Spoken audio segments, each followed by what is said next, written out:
What I try to tell you, this country, you gotta make the money first.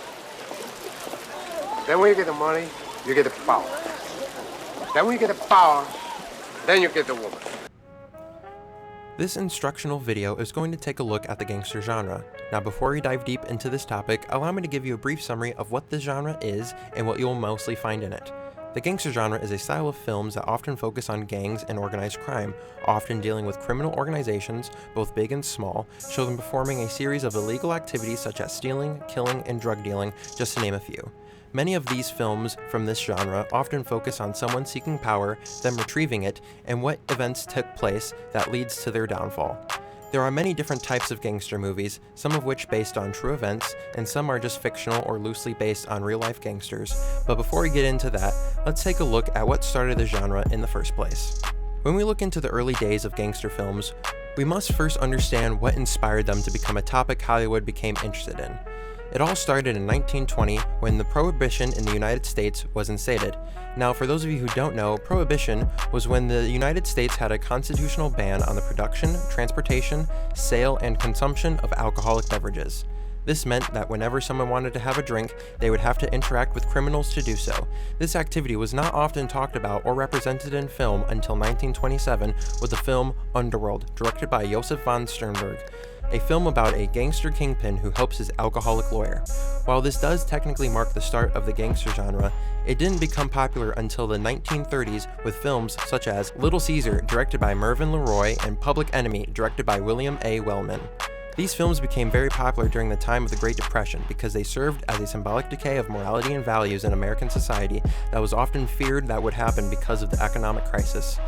It wasn't until Howard Hawks' Scarface in 1932 where the violent nature of the film inspired a new code for the movies of this nature to follow, which made it lead to many gangster movies having alternate ending reshoots or some other form of censorship that makes it clear that the illegal actions in the film do not happen without consequences in the end, thus creating the trope of how most gangster movies have bad endings for the main character.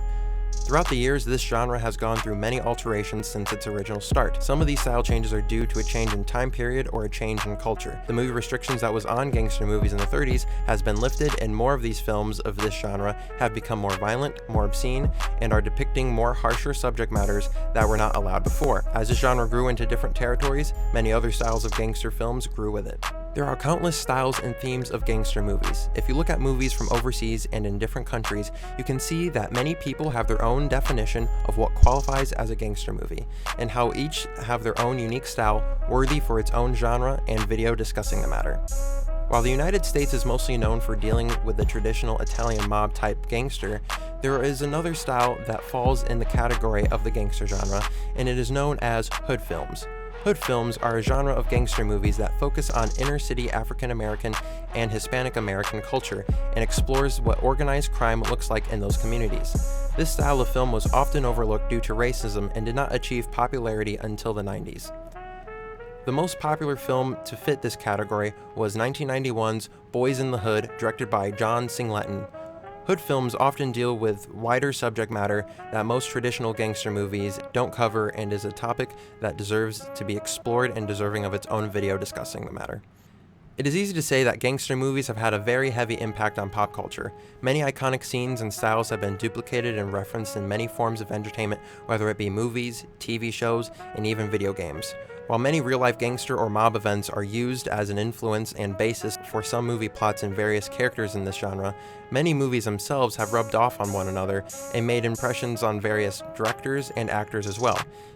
It is no secret that Hollywood loves to put in jokes and references to movies that often relate and often parody films of the gangster genre.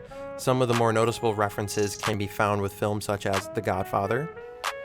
You said you come into my house on the day my daughter's to be married, and You come here unannounced on the day my daughter is to be married. Well, actually, we were brought here against our will. As well as Scarface, just to name a few.